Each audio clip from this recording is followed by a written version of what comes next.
17. Continuamos nuestros estudios expositivos y consecutivos en el Evangelio glorioso del doctor Lucas. Y hoy nos corresponde los versículos 41 al 47. Vamos a leer las Escrituras. Con la ayuda del Espíritu vamos a explicarlas y el Espíritu Santo hará una obra en nosotros. Lucas 20, 41 al 47. Esta es la palabra de Dios. Entonces les dijo: ¿cómo dicen que el Cristo es hijo de David? Pues el mismo David dice en el libro de los Salmos: dijo el Señor a mi Señor, siéntate a mi diestra hasta que ponga a tus enemigos por estrado de tus pies. David pues le llama Señor.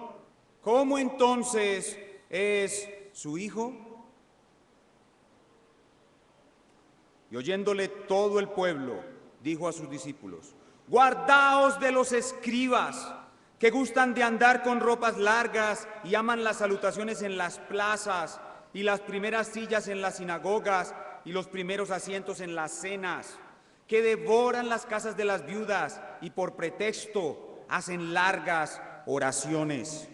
Estos recibirán mayor condenación. Oremos. Gracias por esta santa palabra, Espíritu Santo. Gracias por dejarla en el registro escrito para nosotros. Gracias por darnos predicadores que la prediquen fielmente. Ahora te suplicamos, Espíritu Santo, que la uses poderosamente, afirmando a tu pueblo en tu verdad y a los que no te conocen, trayéndoles a salvación. En el nombre del Señor Jesucristo. Amén. Continuamos en la última semana de vida de nuestro Señor sobre la tierra. Es miércoles y Él está siendo atacado por sus enemigos, como ya vimos. Él se defiende del ataque de los fariseos cuando le preguntan sobre los impuestos y de los saduceos cuando le preguntan sobre la resurrección, usando la sabiduría invencible del Rey humilde que le es propia. Pero ahora cesa de defenderse y pasa a atacar a sus enemigos. Y al atacar a sus enemigos, Jesucristo está actuando como rey, protegiendo a su pueblo. Ahora ataca a sus enemigos y lo que está haciendo aquí es protegiendo a su pueblo como los reyes. Ellos tienen la obligación de proteger a su pueblo. A lo largo de los 3 años de ministerio, nuestro Señor demostró de muchas maneras que Él era aquel enviado de Dios, aquel Mesías, aquel Cristo, el único Salvador del hombre. Y lo demostró de varias formas. En primer lugar, con sus milagros inigualables, pero también al ejercer correctamente los 3 oficios que como Mesías tiene: el oficio de profeta, el oficio de sacerdote y el oficio de rey. Como profeta anunció al pueblo toda la enseñanza y la voluntad de Dios. Como sacerdote realizó el sacrificio de su propio cuerpo e intercedió por el pueblo que Dios le dio. Pero como rey protegió a los suyos todo el tiempo y continúa protegiéndolos aún ahora desde su trono de gloria y gobernándolos como rey a través de su palabra escrita y por su espíritu. En este pasaje lo vemos pues actuando como profeta y como rey. Como profeta enseña verdades fundamentales de la verdad de Dios y a través de ellas desacredita y avergüenza a sus enemigos. Y al desacreditar y avergonzar a sus enemigos, que son los falsos profetas de Israel, los escribas, Él está actuando también como rey, protegiendo a su pueblo, librándolo de estos engañadores. El Señor Jesús, pues como Rey compasivo, en un acto de amor, quiere alejar al pueblo de los engañadores para protegerlos. Y por eso los señala y dice: estos son los falsos maestros. Y los avergüenza por medio de sus enseñanzas. Y luego advierte abiertamente sobre la corrupción que hay en ellos y les anuncia para esos falsos profetas la mayor condenación posible. Por eso hemos puesto por título a nuestro mensaje en el día de hoy: escribas corruptos del siglo XXI. Escribas corruptos del siglo XXI, porque a pesar de que vamos a estar hablando de los escribas corruptos del siglo I, las características de los falsos maestros son iguales en el siglo I y en el siglo XXI. Así que nos ayudarán perfectamente a nosotros hoy identificar los escribas corruptos o falsos maestros del siglo XXI. Escribas corruptos del siglo XXI. El tema de nuestro pasaje es claro. Jesús ataca a los escribas, que son los falsos maestros de su época, denunciándolos públicamente y explicando las características por medio de las cuales su pueblo puede reconocerlo como falsos maestros y alejarse de ellos. Para estudiar nuestro pasaje vamos a dividirlo como casi siempre, no siempre, pero casi siempre, en 3 puntos. Nuestro pasaje tiene 3 puntos, en los cuales el Señor Jesús hace 3 denuncias. Jesús primero denuncia la ignorancia de los escribas, versículo 41 al 48, por medio de una pregunta, la cual ellos no pueden responder, hace evidente la ignorancia de los escribas. En segundo lugar, Jesús denuncia la corrupción de los escribas, versículos 45 al 47a. Y finalmente Jesús denuncia la condenación de los escribas, lo cual está en la parte B del versículo 47. 3 cosas pues con respecto a los falsos maestros del primer siglo que son iguales a los falsos maestros de este siglo: su ignorancia, su corrupción y su condenación. Veamos en primer lugar la ignorancia de los escribas. Jesús denuncia la ignorancia de los escribas. Verso 41. Entonces él les dijo. La palabra entonces conecta lo que había sucedido con los fariseos y con los saduceos, mostrándonos que esta denuncia abarca a todos los falsos maestros de ese entonces. Pero veremos más adelante que se conecta, se concentra solo en los escribas. ¿Quiénes eran los escribas? Eran los doctores, teólogos, PhD, los superinteligentes de la religión de esa época.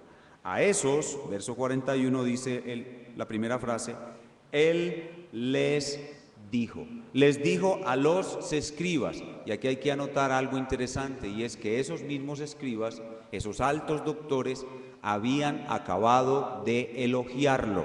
Si ustedes recuerdan el versículo 39, por la buena respuesta que dio a los saduceos, los escribas quedaron maravillados. Verso 39, respondiéndole, algunos de los escribas dijeron, ¡wow, maestro! ¡Qué súper respuesta les has dado! Estamos admirados de tu sabiduría.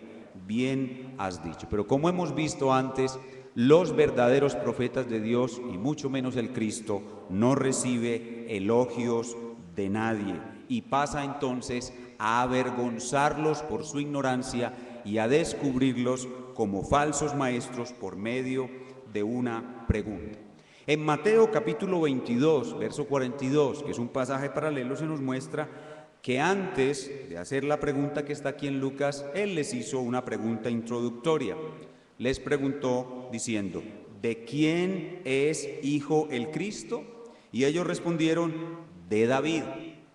Al responder que el Cristo es hijo de David, están dando a conocer que su concepto del Cristo, del Mesías que había de venir, es que el Mesías era tan solo un hombre, un hijo de David. A partir de ahí entonces él les hace la pregunta que comienza en la segunda mitad del verso 41. ¿Cómo dicen que el Cristo es hijo de David? Es decir, ¿cómo dicen que el Cristo es tan solo un hombre? Pues el mismo David dice en el libro de los Salmos, dijo el Señor, Curios Adonai, Dios, a mi Señor, Curios Adonai, Dios.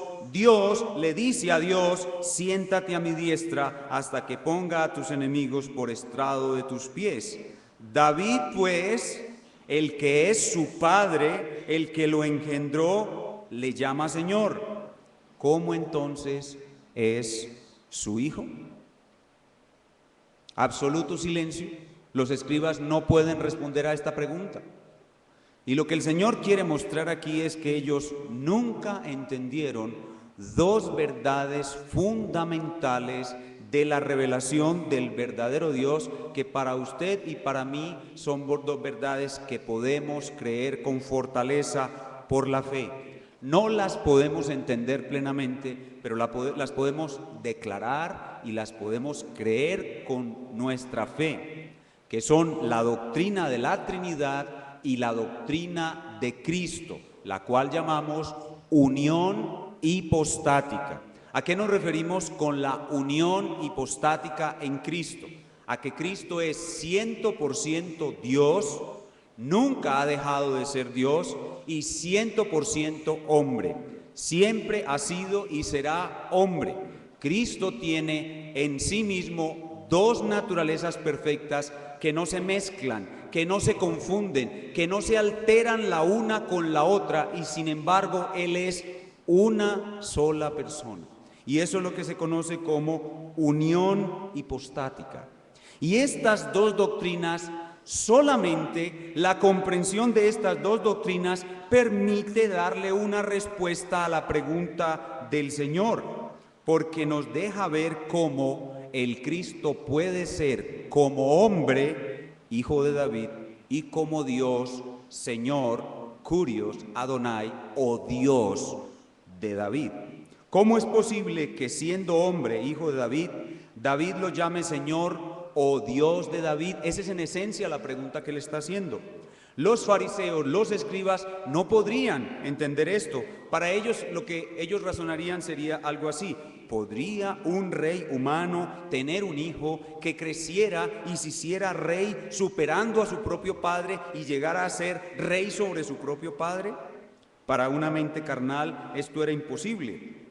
Pero entendiendo la doctrina de la Trinidad y la doctrina de la unión hipostática, esto es posible. Son dos cosas que para ellos eran irreconciliables. Primera, que Cristo naciera de la familia de David, es decir, que el Cristo, hijo de David, es un hombre, y eso lo sabía todo Israel. Recuerden, cuando Él entró, en su entrada triunfal, le gritaban Hosana, hijo de David. Sabían que Él era un hombre. Pero que el Cristo sea Señor de David o Dios de David, eso era totalmente incomprensible para ellos. ¿Quién puede ser este que a la vez es hijo de David y Señor de David? Por eso, cuando el Señor en el versículo 42 cita los salmos, el Salmo 110, dijo el Señor a mi Señor, en esa expresión nos está colocando en un evento que es para nosotros los cristianos, especialmente nosotros los reformados o históricos, una doctrina que ya conocemos y que amamos, que en la mayoría de las iglesias de nuestros días no se conoce. Jesús aquí, cuando cita el Salmo 110, nos está hablando del consejo eterno de redención, también llamado pacto intratrinitario o pacto eterno de la gracia, donde las tres personas de la Trinidad, en el tiempo cuando no existía tiempo, en el principio cuando no había principio, se reunieron para planear la salvación del hombre, y en ese santo consejo intratrinitario, el Señor, Kurios Adonai, dijo al Señor, Kurios Adonai de David: yo te voy a dar un cuerpo humano para que redimas a mis elegidos, y una vez los redimas, muriendo por ellos, resucites, asciendas a mi diestra y te sientes a mi diestra como Dios a mi lado, hasta que yo ponga a todos tus enemigos por estrado de tus pies. Ahí nos coloca entonces en esas dos grandes doctrinas, la doctrina de la Trinidad, que explica el consejo eterno de la redención, y la doctrina de la unión hipostática, que explica cómo Jesús, la segunda persona de la Trinidad, puede ser a la vez Dios de David e hijo de David. Pero ¿por qué los escribas no habían llegado a conocer esta doctrina o estas dos doctrinas? ¿Será que el Antiguo Testamento no tenía evidencias suficientes acerca de ellas? No, el Antiguo Testamento tenía evidencia suficiente acerca de estas dos doctrinas, y los escribas, que eran los supergenios de la religión, los superdoctores de la religión, leían el Antiguo Testamento y lo leían y nunca pudieron ver, porque sus corazones eran inconversos. Sus corazones eran duros, y cuando el corazón es inconverso no puede ver ni siquiera las verdades esenciales de la Biblia. El Antiguo Testamento habla claramente sobre la doctrina de la Trinidad. Por ejemplo, en el momento de la creación, el Dios creador se da a sí mismo un nombre que es plural. El nombre de Dios creador es Elohim, un solo Dios, pero su nombre es plural. Y cuando ese Dios está creando al hombre, ese Dios único utiliza para hablar de sí mismo un verbo en plural: hagamos al hombre a nuestra imagen y semejanza. Luego Moisés en Deuteronomio 6:4 dice: Jehová nuestro Dios, Jehová uno es. En últimas, Moisés, ¿Jehová es una unidad o Jehová es una pluralidad? La respuesta es ambos. Jehová es una unidad y Jehová es una pluralidad. El único Dios subsiste en tres personas. Hay tres personas en la deidad, y el resto del Antiguo Testamento muestra claramente distinciones en esa pluralidad. El Antiguo Testamento habla de Jehová hablando a Jehová, como vimos en la cita del Salmo 110. Jehová habla a Jehová, pero también Jehová envía a Jehová. Y cuando Jehová envía a Jehová, se habla de un personaje llamado el ángel de Jehová, que cuando está delante de los hombres lo adoran como si fuera Dios, y él recibe la adoración de Dios, lo cual un ángel siempre rechazaría. Pero este ángel de Jehová es Jehová. Entonces, en el Antiguo Testamento, en los Salmos, los profetas, en todos los libros, los escritos del Antiguo Testamento, hay Jehová con Jehová, Jehová distinto a Jehová, Jehová que envía a Jehová, y fuera de eso aparece el Espíritu de Dios, que es distinto a Dios y que a la vez es Dios. Aparecen señales inequívocas de que en el Dios vivo verdadero hay dos cosas que no pueden ser separadas: una pluralidad y una unidad. Y por eso la doctrina cristiana en el siglo IV, más o menos, desarrolla la gloriosa y sustancial y vital, indispensable doctrina de la Santísima Trinidad, sin la cual no hay iglesia, sin la cual no hay verdadero cristianismo. Y estos escribas nunca pudieron llegar a ella, porque a pesar de que eran muy inteligentes, su corazón era incircunciso. ¿Y qué de la doctrina de Cristo? ¿Qué hablaba sobre la subsistencia del Mesías el Antiguo Testamento? ¿Será que el Antiguo Testamento no daba evidencia suficiente sobre la doctrina de la unión hipostática, que podríamos resumir como en una fórmula matemática? La doctrina de la unión hipostática es como una fórmula matemática: 2n, 1p. Dos naturalezas, una persona. ¿Habría suficiente evidencia en el Antiguo Testamento para que estos genios de la religión descubrieran que en el Mesías hay una unión hipostática? Claro que sí. Miren, por ejemplo, escuchen, no vayan allá, Isaías capítulo 7, versículo 14, un pasaje muy conocido y citado en el Nuevo Testamento. El profeta Isaías dice: por tanto, el Señor mismo os dará señal, he aquí que la Virgen concebirá y dará a luz un hijo, y llamará su nombre Emmanuel. Cosa que todos sabían en Israel. Emmanuel significa Dios con nosotros, y el evangelista Mateo nos traduce: Emmanuel es Dios con nosotros. Así que en este pasaje tenemos a un niño que es un hijo de una mujer, uno nacido de una virgen, que es un niño humano y a la vez es Dios con nosotros. Lo mismo sucede en Isaías capítulo 9, versículo 6, escúchenlo: porque un niño nos es nacido, hijo nos es dado, y el principado, él es el rey, sobre su hombro, y se llamará su nombre Admirable, Consejero, Dios fuerte, Padre eterno, Príncipe de paz. Títulos que son atribuibles solo a Dios. Así que este niño que nos es nacido tiene los títulos de Dios. No hay otra forma de explicarlo, sino que este niño perfectamente humano es a la vez Dios. Dos naturalezas, 100% Dios, 100% hombre, en una sola persona. Las dos naturalezas no se mezclan, no se confunden. La naturaleza humana no absorbe la divina, ni la naturaleza divina absorbe la humana no altera la divina no altera la humana. Eso fue declarado en los credos, en los primeros credos de la Iglesia, y la Iglesia lo ha entendido claramente por siglos.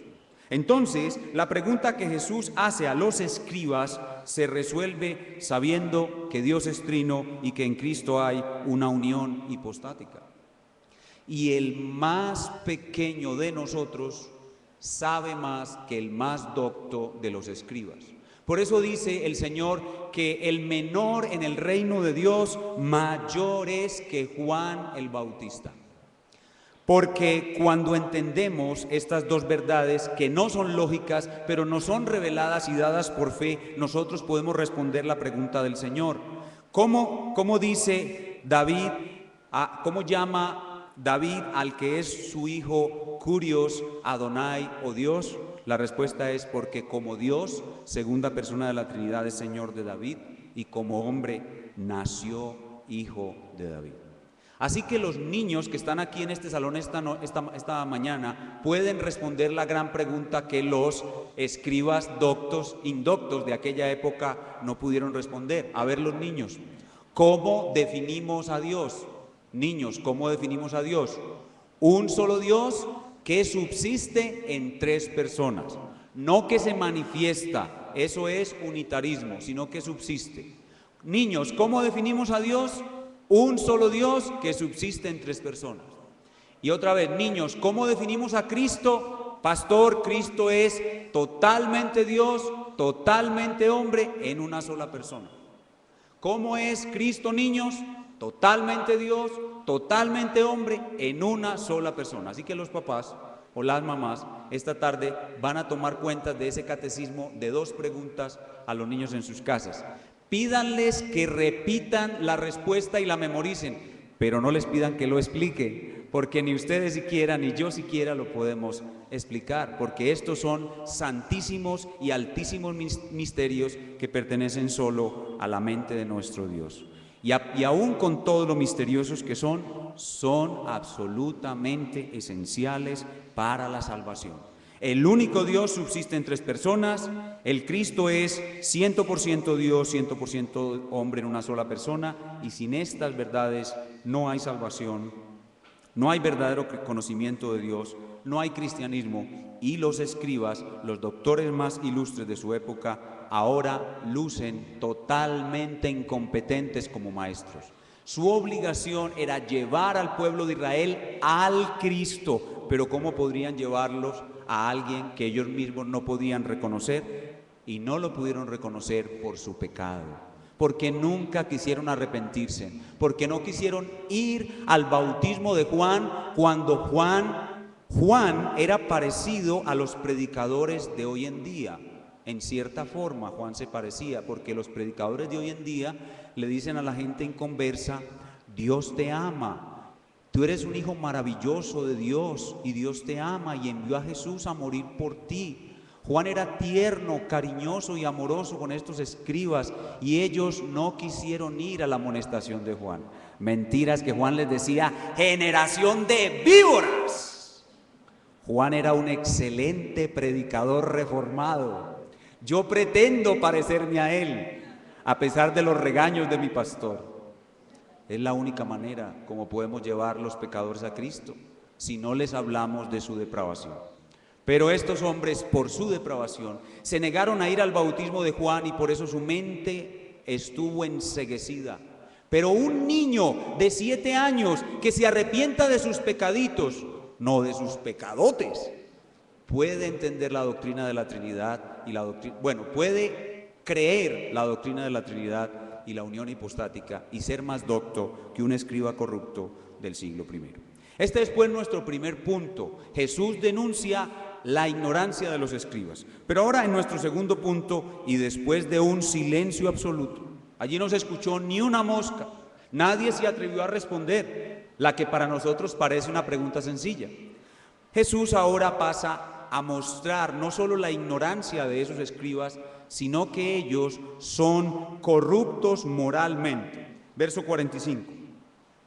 Y oyéndole todo el pueblo oyó cómo él avergonzó a los escribas, dijo a sus discípulos: por eso digo que aquí como rey está protegiendo a sus discípulos. Los protege mostrándoles que estos escribas no solo son ignorantes, sino que ahora vean, son verdaderamente unos hombres corruptos. Verso 46.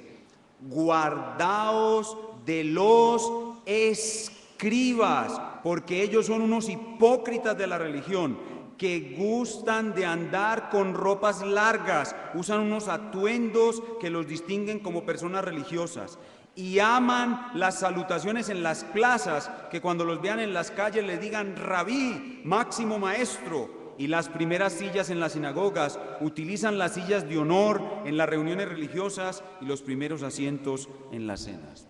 Lo primero que vemos es que estos hombres son unos hipócritas que aparentan ser personas religiosas, utilizando vestidos religiosos, ubicándose en posiciones religiosas, pero por dentro son unos hipócritas de la religión. No hay nada auténtico en ellos. Su religión es pura apariencia, pero por dentro son lobos, rapaces, inconversos. Pero no solamente son hipócritas de la religión, sino que también son unos ladrones, son unos verdaderos ladrones. Verso 47, que devoran las casas de las viudas. Obviamente esto se refiere a una mujer viuda rica, porque a las viudas pobres ellos no les paraban bolas. Una viuda pobre no les interesaba que se muera esa mujer, pero a la viuda rica de pronto tenían un interés especial por un discipulado personal con la viuda rica. E iban a la casa de la viuda rica y empezaban a enseñarle la ley de Moisés, y entonces la viuda, como gratitud, hacía muy jugosísimas ofrendas para la causa de este escriba, y así le robaban a la viuda rica todos sus bienes. Y dice el texto, y por pretexto hacen largas oraciones. Se parece mucho a lo que sucede hoy con los falsos profetas. Cuando llega una mujer o un hombre adinerado a una iglesia, los pastores tienen un sentir, una inclinación de darle un discipulado muy personalizado a este nuevo hermano que ha llegado a la iglesia. Y entonces comienzan a discipularlo todos los días. Entonces el hermano, en gratitud, lo invita a él a un recorrido por Europa y se van juntos con el pastor de cuenta del hermano por toda Europa, y así va a tener un discipulado muy personal y va a crecer grandemente en la fe. Va a crecer, pero el bolsillo del pastor, que está tumbando al pobre ingenuo, que no se da cuenta de que es un lobo vestido de oveja, como veremos en un momento. Así eran estos escribas, y así son los escribas de hoy en día. Hermanos, no hay nada nuevo debajo del sol. Lo mismo que se hacía en el siglo I, se hace en el siglo XXI. Y esto es lo que Dios quiere que reconozcamos en un falso maestro: su ignorancia, su hipocresía, su codicia y su falta de humildad. Los falsos maestros quieren que los alaben. El verdadero maestro de la verdad nunca acepta elogios, nunca acepta alabanzas, sino que se humilla a sí mismo, sabiendo que él era el primero de la generación de víboras, y que ahora, si ahora es salvo, es por la pura gracia de Dios. Entonces, estas son características distintivas de estos engañadores, y nosotros debemos reconocerlas. Vemos cómo el Señor enseñó la verdad que estos hombres ignoraban, y cómo los señaló directamente y los desenmascaró para que las pobres ovejas ingenuas los pudieran reconocer y alejarse de ellas. Y nosotros debemos tomar el mismo ejemplo que el Señor hizo, hacer lo que Él hizo, denunciarlos y mostrarle a las pobres ovejas ingenuas que estos son lobos rapaces.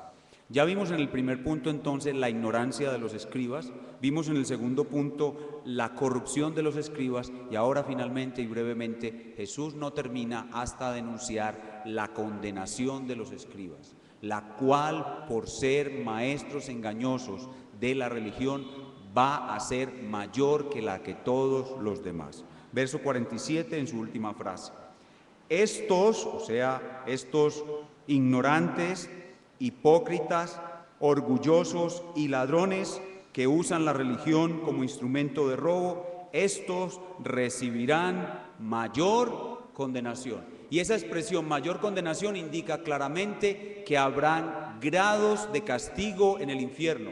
Los discípulos de un escriba no van a recibir tanto castigo como el escriba mismo que lo engañó. Así como en el cielo hay diferentes grados de resplandor y diferentes grados de cercanía entre los creyentes.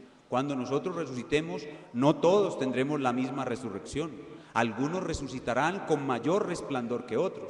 Algunos tendrán más cercanía al Rey que otros. De la misma manera, en la maldad del hombre, el hombre tendrá un infierno más profundo y más doloroso, aquel que hizo más mal, y especialmente los falsos profetas de la religión. Ellos recibirán el peor de los infiernos, un infierno más caliente y una experiencia de vida más monstruosa, totalmente alejada del verdadero Dios. Este es el contenido del pasaje. En realidad es un pasaje sencillo. 3 cosas: los escribas son ignorantes, los escribas son corruptos, los escribas tendrán la mayor condenación posible. ¿Y qué es lo que aprendemos en nuestro pasaje?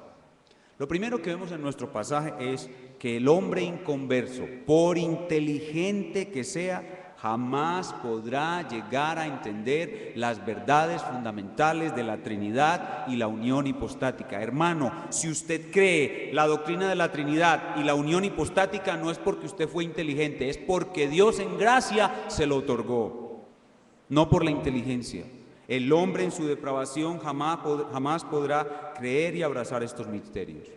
Lo segundo que hemos aprendido es que sin la doctrina de la Trinidad y sin la doctrina de la unión hipostática no es posible conocer a Dios. Lo tercero que aprendemos es que el pueblo de Dios seguirá siempre expuesto a falsos maestros. Desde el siglo I hasta el siglo XXI y hasta el último siglo, siempre habrá en medio de nosotros falsos maestros, y nuestra obligación es distinguirlos, denunciarlos y alejarnos de ellos. Y cuarto, que la única forma de defender la verdad y de alejarnos de estos falsos maestros se encuentra en la Escritura. ¿Qué usó el Señor Jesucristo para avergonzar a estos falsos maestros? El Salmo 110. Así que la Escritura, y solo la Escritura, es el único elemento que nosotros necesitamos para poder vivir una vida cristiana auténtica y ser librados de todos los falsos maestros de la fe. Habiendo entendido esto, nos corresponde ahora aplicar este pasaje a nuestras vidas en el siglo XXI. Ahora pasemos del siglo I al siglo XXI y hagámoslo por medio de 2 preguntas. Hermanos o amigos, ¿sabes tú quiénes son los escribas corruptos del siglo XXI? ¿Sabes tú quiénes son los escribas corruptos del siglo XXI? Son todos aquellos que, diciendo pertenecer a una religión cristiana, enseñan errores acerca de la Trinidad, acerca de Cristo y acerca de otras doctrinas fundamentales de la Biblia. Por sus frutos los conoceréis, y su principal mal fruto de los falsos maestros, de los escribas del siglo XXI, son la imprecisión doctrinaria, los errores doctrinarios que podemos llamar herejías. Para reconocer a los falsos profetas maestros del siglo XXI hay que empezar por la doctrina. La doctrina es lo más importante. Miren unos ejemplos. Amigo o hermano, si usted está en un lugar que se hace llamar iglesia cristiana y le enseñan que Dios no es trino, usted está en manos de escribas corruptos del siglo XXI. Si usted está en un lugar que se hace llamar iglesia, donde le enseñan que Jesús no es el único mediador entre Dios y los hombres, sino que hay otros mediadores o mediadoras y otras formas de alcanzar la salvación, aparte de la mediación única de Cristo, usted está en un lugar donde está siendo enseñado por escribas corruptos del siglo XXI. Si usted está en un lugar llamado iglesia, donde le enseñan que Jesús no es Dios, sino la primera criatura de Dios que llegó a ser Dios, está en manos de los auténticos escribas del siglo XXI. Si usted asiste a un lugar que se hace llamar iglesia y donde le enseñan que Jesús no es una de las 3 personas de la Trinidad, está en manos de los escribas corruptos del siglo XXI. La doctrina, mis hermanos, la doctrina es lo más importante. Pero ¿sabe qué es lo más triste de la iglesia de nuestros días? Que la doctrina no es lo más importante. ¿Saben ustedes qué es lo más importante de la iglesia llamada evangélica del siglo XX y XXI? Lo más importante de la iglesia de nuestros días es la música. La música es lo más importante. 1 hora de música, 30 minutos muy rogados de predicación. Lo más importante es la música. Y cuando el Espíritu Santo en su gracia, en una de estas iglesias falsas de la prosperidad, trae luz a una ovejita del Señor y se da cuenta que el que tiene al frente no es un gran pastor, sino un falso maestro, y decide salir de ahí porque los errores y los pecados de ese hombre son tan evidentes. Uno por ahí salió, tenía un programa en la televisión, estaba casado y tenía una iglesia muy grande, y de pronto una reina de Colombia se convirtió y llegó a la iglesia de este hombre.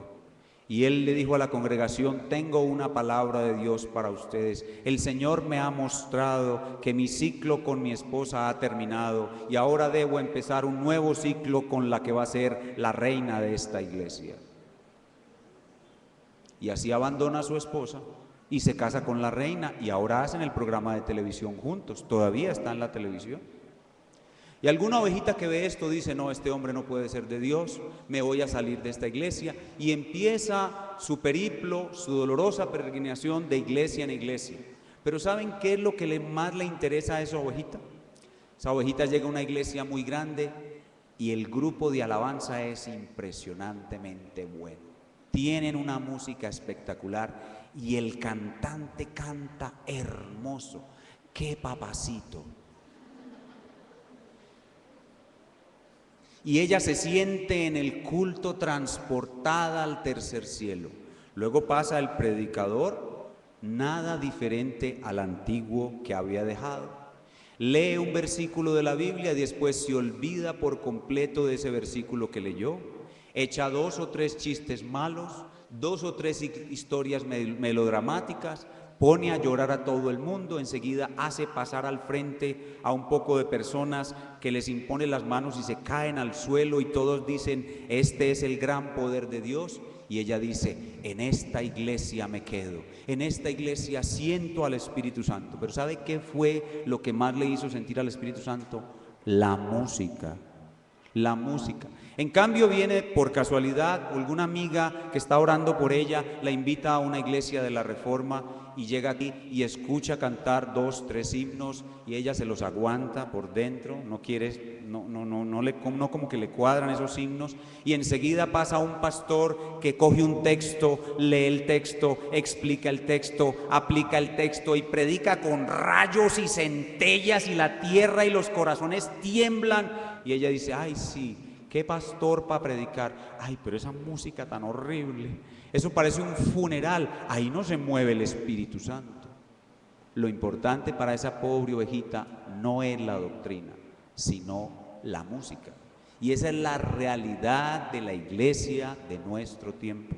Por la misericordia de Dios, algunas reciben el consejo de la amiga y le dicen: hombre, mira, deja eso de los himnos, vos escuchás a estos cantantes que te gustan en la casa, pero mira, lo más importante es la palabra. Y ella acepta seguir yendo hasta que el Espíritu Santo le abre los ojos y le hace dar cuenta de que aquellos grandes apóstoles, entre comillas, y predicadores que admiraba no eran más que falsos profetas, escribas corruptos del siglo XXI.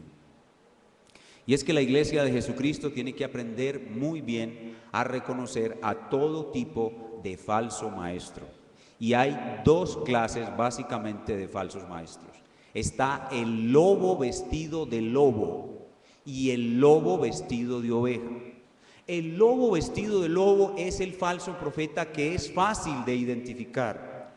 Por ejemplo, ya hemos dicho que aquellos que no enseñan la doctrina de la Trinidad son falsos profetas. Son fáciles de identificar. Aquellos que enseñan que Jesús no es el único redentor, sino que tiene una corredentora, son falsos profetas. Son lobos vestidos de lobos, fáciles de identificar. Un creyente mínimamente instruido no se va a ir para esos lugares porque cree la doctrina de la Trinidad, cree la doctrina de la unión hipostática y dice: no, esos son falsos profetas y esos son lobos vestidos de lobos. Pero el problema en la iglesia de Jesucristo no son los lobos vestidos de lobos. El problema son los lobos vestidos de oveja, que la ovejita ingenua no los sabe identificar. Vayan conmigo a Romanos capítulo 16. Romanos capítulo 16, versículos 17 y 18. Romanos 16, 17 y 18.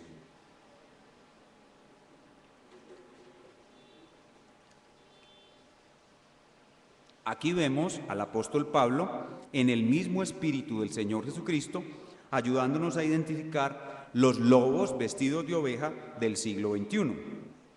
Romanos 16, 17 dice: mas os ruego, hermanos, que os fijéis en los que causan divisiones y tropiezos en contra de la doctrina que habéis aprendido, es decir, la doctrina apostólica, y que os apartéis de ellos, porque tales personas no sirven a nuestro Señor Jesucristo, sino a sus propios vientres. Noten, igual que los escribas del siglo I, son codiciosos, avaros y quieren es el dinero. Pero ahora noten la descripción clave de estos falsos maestros. Y con suaves palabras y lisonjas engañan los corazones de los ingenuos. Ahí está la clave. La clave es lo que estos pastores falsos hacen y no hacen. La clave es lo que estos pastores falsos predican y no predican. ¿Qué es lo que ellos predican? Dice el texto: suaves palabras y lisonjas. El falso maestro, el lobo vestido de oveja de nuestros días, no va a entrar negando la doctrina de la Trinidad. Él no va a entrar negando la doctrina de Cristo, ni va a entrar negando ninguna otra doctrina cardinal de la fe. Sin embargo, él se puede descubrir en lo que predica. ¿Qué es lo que él siempre predica? Lisonjas, suaves palabras, es decir, aquello que estimula al hombre en su orgullo, en su humanidad, lo hace sentir grande. Le agrada al hombre escuchar que él es un hijo de rey, que él es bueno. Le agrada al hombre escuchar el falso evangelio de la alta autoestima. Le agrada al hombre escuchar el falso evangelio de la prosperidad. Le agrada al hombre escuchar que él va a ser rico, que en esta vida va a tener todo, y que si ahora tiene un pequeño problema es temporal, porque la riqueza es una bendición que veo venir, y tengo una palabra del Señor y la veo venir, y viene una riqueza. ¿Cuántos ofrendan para recibir esa riqueza? Los falsos profetas solo predican lisonjas.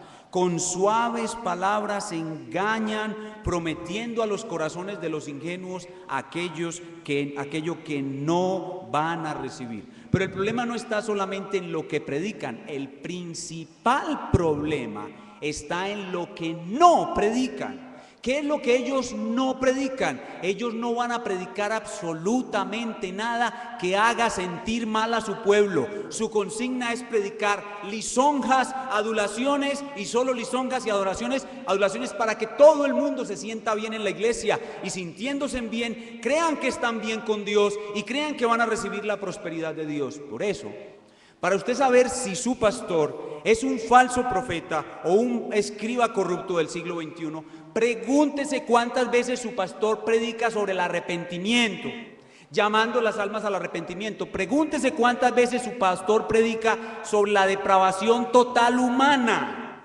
que hace sentir tan mal al hombre, que hace sentir tan humillado al hombre, pero que afirma el corazón en la gracia, como nos explicaba el pastor Julio esta mañana. ¿Cuántas veces su pastor ha predicado sobre el infierno? ¿Cuántas veces su pastor ha predicado sobre la ira de Dios?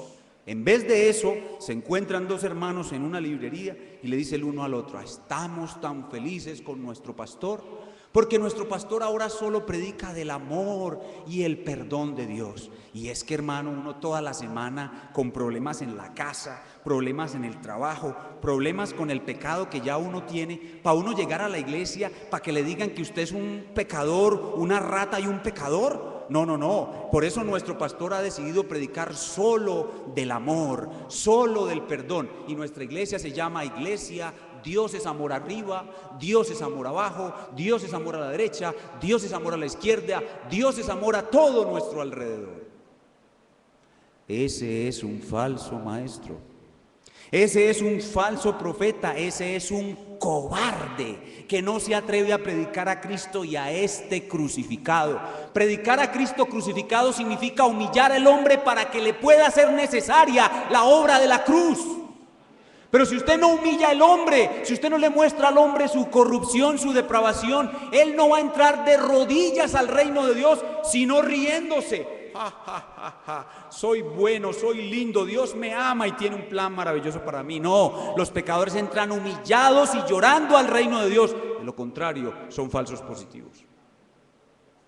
Así son los escribas corruptos del siglo XXI. Son lobos vestidos de oveja, porque usted nunca los ve atentar contra la santa doctrina de la Trinidad, nunca los ve atentar contra Cristo, nunca atentan contra las doctrinas cardinales de la Biblia, no las tocan, pero tampoco las predican.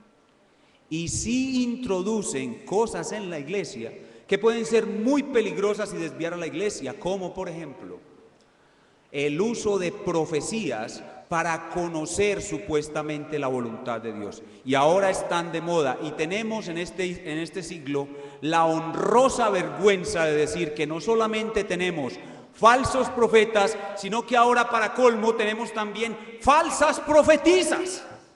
Hemos llegado al extremo, al colmo. Este es el acabose, hermanos. Ya no solamente tenemos falsos profetas y falsos maestros, sino falsas maestras. Y salen por la televisión. Y no voy a decir el nombre, pero salen por la televisión. Y con sus profecías, con sus falsas profecías, han construido totalmente un emporio económico a costas de la religión. 50 países a punta de profecías. Y termina el culto y aquí tenemos la fila de los que van a recibir profecía por primera vez, y aquí tenemos la fila de los de segunda vez y aquí los de la tercera vez. Y las personas que se dicen cristianas de esas iglesias, varones y mujeres, no son entrenadas para predicar fielmente la Santa Escritura, sino que son inscritas en una escuela de adivinación. Eso no es predicar, eso no es lo que Dios quiere para el pueblo. El Señor quiere escritura, solo escritura. Y como eso no es tan popular, a punta de sola escritura las iglesias nunca llegan a tener 10,000 miembros.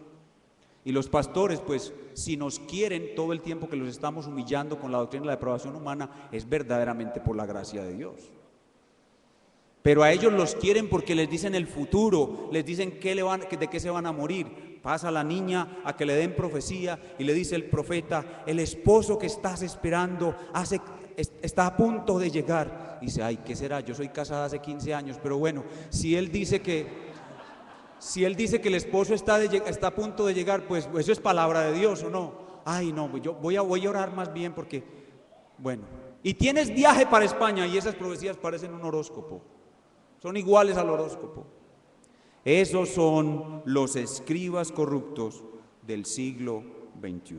Entonces, hermano, la primera pregunta es esta, a manera de aplicación. ¿Entiendes tú quiénes son los escribas corruptos del siglo XXI? ¿Sabes reconocerlos y estás alejándote de ellos? Ahora, en segundo lugar, el pasaje nos muestra una obligación. ¿Cuál es la obligación que tenemos con todas esas pobres ovejitas que son verdaderos cristianos, que están en esas mega iglesias y están siendo engañadas por los falsos y las falsas profetisas del siglo XXI? Nuestra obligación es denunciarlos. Denunciarlos así como Cristo los denunció. Pero no vamos a hacerlo con nombre propio. Es lícito denunciar al falso profeta con nombre propio. Pablo lo hizo. En 1 Timoteo 1:29, él habla de Himeneo y Alejandro y los señala claramente como falsos maestros. Pero no hagamos eso con las ovejitas que están siendo engañadas por falsos apóstoles y maestros. Cuando nosotros le decimos de entrada que aquella persona que ella ha admirado durante 10 años es un falso maestro, ella inmediatamente va a cerrar sus oídos y no nos va a querer escuchar. Más bien, hablemosle de la palabra viva y verdadera para que ella pueda confrontar lo que nosotros le decimos a través de la Escritura con lo que enseña su falso maestro. Y de esa manera el Espíritu Santo lo va convenciendo sin que nosotros le digamos nada de que esa persona es un falso maestro. Y cuidado, vaya a decir que su cantante favorito es un falso maestro. No vaya a decir que el cantante favorito de esa persona es un falso maestro. Porque inmediatamente le dicen: no juzguéis. No le diga que su cantante favorito es un falso maestro, porque recuerde que lo más importante para esa persona es ¿qué? La música. Para esa persona lo más importante no es la doctrina, pero usted con doctrina y con mucho amor y con mucha oración vamos a cumplir el mandato implícito de este pasaje, que imitando al Señor Jesucristo vamos a librar a más de una ovejita amada por el Señor de los escribas corruptos del siglo XXI. ¿Cuántos dicen amén? Finalmente, hermanos, para las personas que están aquí, que no han entregado sus vidas completamente al Señor Jesucristo, amigos que nos visitan, ustedes han podido hoy ver la verdad. La verdad es que hay un solo Dios que subsiste en tres personas, que ese Dios ha enviado al Cristo que es 100% Dios, 100% hombre en una sola persona, y hay un solo ser humano que dibujado en la historia, visto en la historia, cumple con estos requisitos. Se llama Jesús de Nazaret, el Hijo de María Virgen. Solo Él es 100% Dios y 100% hombre en una sola persona, y solo Él fue el sacrificio perfecto que cumplió con la justicia de Dios para librar de la condenación del infierno a todos aquellos que se arrepienten de sus pecados y creen en Él. Amigo, el único camino es arrepentirse de tus pecados y creer en aquel que es 100% Dios, 100% hombre, que murió en la cruz y resucitó de los muertos. ¿Crees tú en Jesucristo? Muchos van a decir que sí, pero la pregunta que sigue a continuación es, ¿le obedeces a Jesucristo? ¿No es suficiente creer en Jesucristo como mi Salvador? Es necesario someterme a Él como Rey. Si yo no obedezco su ley y me deleito en el pecado, entonces no le conozco. Debo venir a Él reconociendo que soy pecador, y si todavía no me someto a su ley, arrepentido pidiendo perdón. Solo los que creen y le obedecen realmente demuestran con su obediencia que han creído en Él. ¿Y qué le dijo el Padre a este Cristo? Siéntate a mi diestra hasta que ponga a tus enemigos por estrado de tus pies. Amigo, en este mundo solo hay dos tipos de personas: los amigos y los enemigos de Cristo. Y como dice el pasaje, los enemigos de Cristo están siendo destruidos. Huye, huye de Dios, que en su ira viene a destruirte, haciéndote amigo del Cristo. Reconoce que Dios es trino, reconoce que Cristo es Salvador, y serás recibido como amigo de Dios. Vengan a Cristo los jóvenes también, vengan a Cristo los niños. Hoy la puerta del reino ha sido abierta para conocer al verdadero Dios, y conozcan también a los verdaderos maestros de la palabra de Dios. A los falsos síganlos, pero a los verdaderos escúchenlos, porque ellos les hablan fielmente la palabra de Dios. Que Dios nos conceda siempre en esta iglesia la predicación viva, poderosa y verdadera, que exalta a Cristo y que hace que las almas entren verdaderamente al reino de Dios. Pongámonos en nuestros pies, terminemos en oración.